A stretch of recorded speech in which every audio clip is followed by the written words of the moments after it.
So మీరందరూ ఇంత concern తీసుకొని ఈ ప్రోగ్రామ్స్ చేయడం అనేది చాలా మంచి పరిణామం. సో ఇక్కడ మీరు అన్నట్టుగా ఐరన్ డూమ్ పనిచేస్తుందా లేకపోతే డేవిడ్ స్లింగ్ పనిచేస్తుందా ఇవన్నీ అంటే కనుక 97% బాగానే పనిచేస్తుంది. ఓకే. సో ప్రతి ఒక్కరు కూడా అలారమ్స్ వస్తున్నాయి. వచ్చే ముందు ఏదన్నా అంటే మిసైల్ హిట్ అయ్యే ముందు ఒక 30 minutes బిఫోరే మాకు అలారమ్స్ వస్తాయి. మేము ఇక్కడ దీంట్లోకి అంటే బంకర్స్ లోకి వెళ్ళడానికి సరైన టైం ఉంటుంది. ప్రతి ఒక్కరు కూడా ప్రిపేర్గానే ఉన్నారు. ప్రిపేర్డ్గానే ఉన్నారు. అవునండి. ఇక్కడ హౌ సేఫ్ యు ఆర్ అండి? ఎందుకంటే ఇరాన్ కూడా ఏమీ తక్కువ తినలేదు కదా. వాళ్ళు మిసైల్ దాదాపు 1000 మిసైల్స్ ఇప్పటిదాకా మీ మీద ప్రయోగించారు. అయితే అందులో దాదాపు 80 to 90% మీరు వాటిని ఎయిర్లోనే వాటిని ఏమంటారు యారో ఇన్సెప్టర్స్ ద్వారా వాటిని తరగొట్టారు, లేకపోతే డిస్మాంటిల్ చేశారు, న్యూట్రలైజ్ చేశారు అయి ఉండొచ్చు. బట్ ఎంతో కొంత మీకు కూడా ఇజ్రాయెల్కి కూడా దెబ్బ తగిలింది కదా. అంటే ఇక్కడ మీరు ఆలోచించాల్సిన విషయం ఏంటంటే అండి, వాళ్ళు విచక్షణ రహితంగా వేస్తున్నారు, సివిలియన్స్ మీద వేస్తున్నారు. వాళ్ళు వేసే బ్యాలిస్టిక్స్ బాంబ్స్ కానీ ఇప్పుడు మీరు చూస్తే ఇప్పుడు నేనున్న ప్రదేశానికి ఒక 4 kilometers కొద్దిగా దూరంలోనే మార్నింగ్ 9 o'clock క్లస్టర్ బాంబ్ వేశారు. 9 o'clock వాళ్ళ టార్గెట్ ఏంటంటే సివిలియన్స్.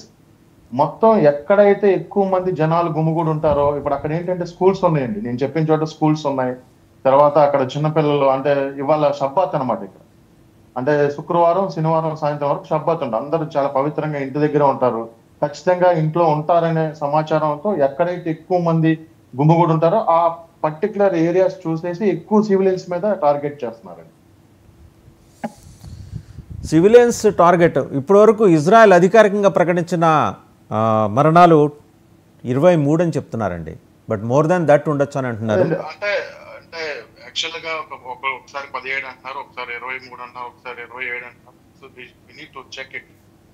సో కాకపోతే ఏంటంటే అండి ఇప్పుడు హాస్పిటల్ మీద వేసారు. మీకు హాస్పిటల్ మీద వేస్తే లక్కీగా ఆ రోజు ముందు రోజే ఆ ఎక్కడైతే వింగ్ మీద పడిందో ఆ వింగ్ మొత్తం ఖాళీ చేయించారు. చాలా పెద్ద నష్టం జరిగేది. ఇంకా సాధారణంగా అయితే ఇంకా పెద్ద నష్టం జరిగేది. నిన్న చూస్తే బెర్షవాలో హైటెక్ పార్క్ మీద వేసారు పెద్ద పెద్ద బిల్డింగ్లు.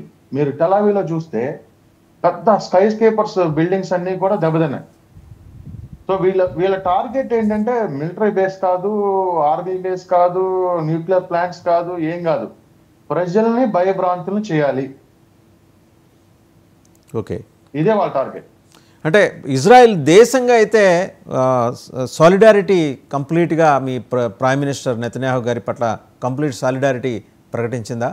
గాజా స్ట్రిప్లో పరిస్థితి ఏంటి? ఎందుకంటే గాజా గురించి అడిగితే కొన్ని వివరాలు చెప్పడానికి ఇజ్రాయలీస్ నిరాకరిస్తున్నారు. మీ వరకు మీకున్న ఇన్ఫర్మేషన్ ఏంటి? గాజాలో ఇంకా స్టిల్ ఫైట్ జరుగుతుందండి. నిన్న కూడా జరుగుతుంది, ఈ రోజు కూడా జరుగుతుంది. ఆన్గోయింగ్ ఎవాక్యుయేషన్ అనేది జరుగుతుంది. ఇంకా ఉన్నారు అక్కడి నుంచి వాళ్ళు. ఇంకా ఈ రోజు మార్నింగ్ అయితే ఈ హమాస్ కి హిజ్బుల్లా వాళ్ళకి సంబంధించిన వాళ్ళు ఇక్కడ మాకు గాజా నుంచి ఇప్పుడు ఈ జోర్డాన్ రోడ్ నెంబర్ 90 అనేది చాలా పెద్ద కారిడార్ ఉంటుంది. అంటే దానికి అంటే సరిహద్దు అంటారు మనం. ఆ సరిహద్దులోంచి కొంతమంది టెర్రరిస్టులు ఫ్లీ అయ్యి ఆ ఆయుధాలతో ఒక పక్కన యుద్ధం జరుగుతూనే ఉంది, ఓ పక్కన బాంబులు పడతానే ఉన్నాయి. ప్లస్ వీళ్ళు కూడా మరి గన్స్ వేసుకొని మరి ప్రజల్లోకి వచ్చేసి పేల్చాలని మళ్ళీ October 7th తరహాలో ఒక ఈవెంట్ చేయాలని వాళ్ళు కూడా ప్లాన్ చేశారు. సో గాజాలో ఏంటంటే ఇంకా స్టిల్ వాళ్ళు కొంతమంది బందీలుగానే ఉన్నారు. ఇజ్రాయలీ వాళ్ళందరూ కూడా కొంతమంది ఇంకా బందీలుగానే ఉన్నారు. ఇంకా వాళ్ళని విడుదల చేయాల్సి ఉంది. వీళ్ళు ఇంకా అంటే వీళ్ళ పందా ఎలా ఉందంటే అంటే మేము పోయినా పర్లేదు పక్కనోడు కూడా. రైట్ ప్రశాంత్ గారు, మళ్ళీ మీ దగ్గరకు వస్తా. మనం డాక్టర్ బిఎన్ రమేష్ గారి దగ్గరికి కూడా వెళ్దాం. ఫార్మర్ డీజీపీ వెస్ట్ బెంగాల్, ప్రస్తుతం యుఎస్లో ఉన్నారు. మొత్తంగా సాకల్యంగా పరిశీలిస్తే డాక్టర్ బిఎన్ రమేష్ గారు, సో ఇరాన్ ఇజ్రాయెల్ రెండూ మనకు కావాల్సిన దేశాలే. ఒకటి వాణిజ్యపరంగా అండ్ ఇవాళ ఉన్న సంబంధాలు కావు మనవి. అండ్ మనం పోర్టు కూడా కడుతున్నాం అక్కడ ఇరాన్లో.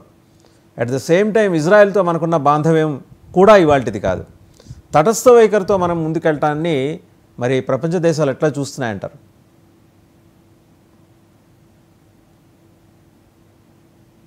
వెస్ట్ బెంగాల్లో పనిచేస్తున్న ధర్మిల రామకృష్ణ పరమహంస గారివి 2 మూల వాక్యాలు విన్నాను. వాటికి ఇంటర్నేషనల్ రిలేషన్స్ తో చాలా సంబంధం ఉంది. ఒకటి జతమత్ తతతత్, అంటే ఎన్ని తలలు ఉన్నాయో అన్ని అభిప్రాయాలు ఉంటాయి. ఒకటి. రెండోది మాటి టాకా, టాకాయి మాటి, అంటే మట్టి నుంచే డబ్బు, డబ్బు నుంచే మట్టే. ఈ రెండు కూడా మనకి ఇప్పుడు చాలా అప్లికబుల్ అవుతాయి. మన భారతదేశం తన ఇంట్రెస్ట్ చూసుకోవాలి, national interest. You see whenever there is any clash or international issues, international conflicts that come, there are 3 or 4 major systematic analysis. One is realist, other one is optimist,